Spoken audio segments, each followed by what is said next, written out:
नमस्कार दोस्तों, क्या हाल है? कैसे हैं आप? उम्मीद करता हूँ आप सभी अच्छे होंगे। आपने अभी फ़िलहाल देखा कि किसान अपनी मांगों को लेके धरने पर लगभग 2 महीने के आसपास सिंध बॉर्डर पे बैठे रहे, लेकिन सरकार ने फिर भी उनकी मांगों को नहीं माना। हालांकि किसान नेताओं और सरकार के बीच कई बैठकें हुई, लेकिन उसका कोई भी निष्कर्ष नहीं निकल पाया। क्योंकि किसान जो है वो उसकी जो मुख्य मांग थी वो चाहते हैं कि जो एमएसपी है, मिनिमम सपोर्ट प्राइस, यानी न्यूनतम समर्थन मूल्य, उसको कानून का रूप दे दिया जाए। क्योंकि कहीं ना कहीं सरकार एमएसपी निर्धारित तो करती है और ले भी, यानी जो सरकारी दुकानें होती हैं जहाँ पे गल्ला की खरीद की जाती है किसानों से, वहाँ पे तो मान लीजिए कि जो एमएसपी निर्धारित होता है वो मिल जाता है, लेकिन वहाँ पे बहुत सी दिक्कतें होती हैं।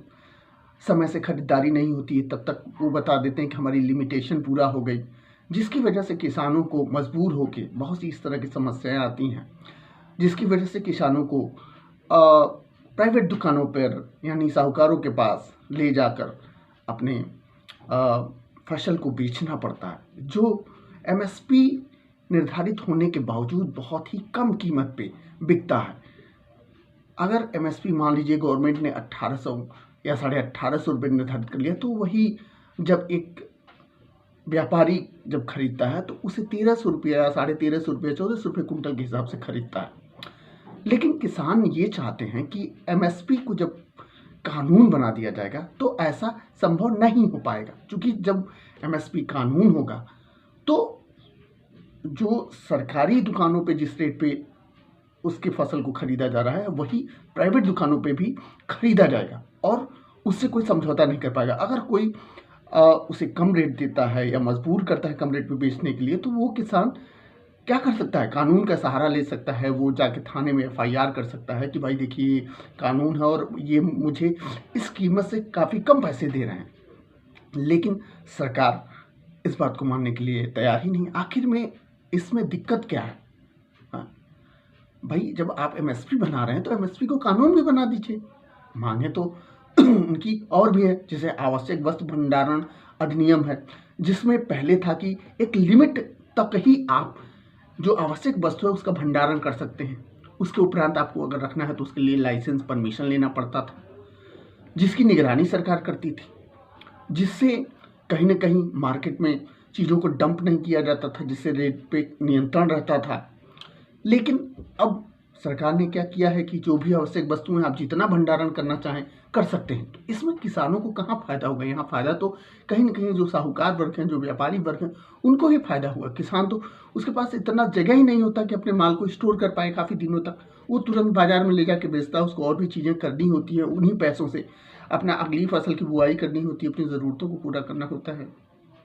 तो ये सब सारी चीज़ें हैं। लेकिन हाँ, इसका खामियाजा बीजेपी सरकार को विधानसभा चुनाव उत्तर प्रदेश में कहीं न कहीं भुगतना भी पड़ सकता है।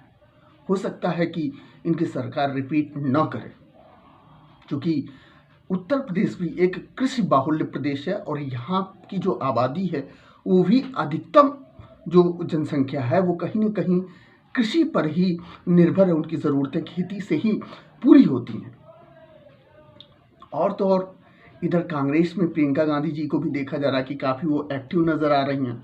अभी आपने देखा प्रयाग में मौनी अमावस्या के स्नान पे उन्होंने अपनी बेटी के साथ स्नान किया और मीडिया में इस चीज़ को अच्छी तरीके से रिप्रेजेंट भी किया गया और आगे भी वो उत्तर प्रदेश में आने वाले दिनों में बहुत ही एक्टिव नज़र आने वाली हैं। तो कहीं ना कहीं कांग्रेस भी अपनी जड़ें उत्तर प्रदेश में मजबूत करना चाहती है।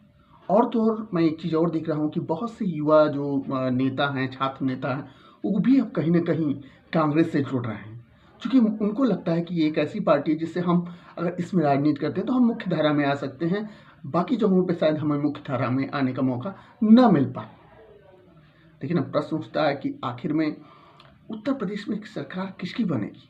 उत्तर प्रदेश में सरकार, मुझे ऐसा लगता है कि आने वाले दिनों में, जैसे पहले गठबंधन करके लोग चुनाव लड़ रहे थे, अब पूर्ण बहुमत तो किसी को नहीं मिलेगा, और ये चुनाव लड़ने के बाद सरकार बनाने के लिए गठबंधन कर सकते हैं। लेकिन हाँ, इसमें भी जो अधिकतम विधायकों की संख्या जिनके पास होने की संभावना बनती है 2022 के विधानसभा चुनाव में, वो कहीं ना कहीं मुझे लगता है कि बीजेपी और समाजवादी पार्टी ही होगी। लेकिन सरकार बनाने में कहीं न कहीं बसपा, कांग्रेस और जो छोटी-छोटी पार्टियाँ, उनका बहुत बड़ा योगदान होगा, बार्गेनिंग तक हो सकती है उनकी, जैसे कि अन्य स्टेटों में आप देख चुके हैं। तो ये स्थिति बन रही है।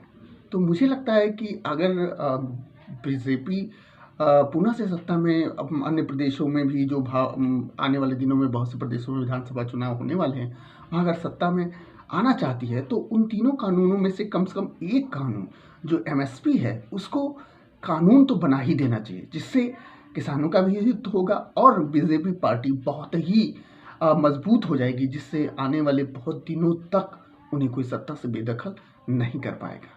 ये मेरा ओपिनियन है। उम्मीद करता हूँ आपको मेरी बातें पसंद आई हों। नमस्कार।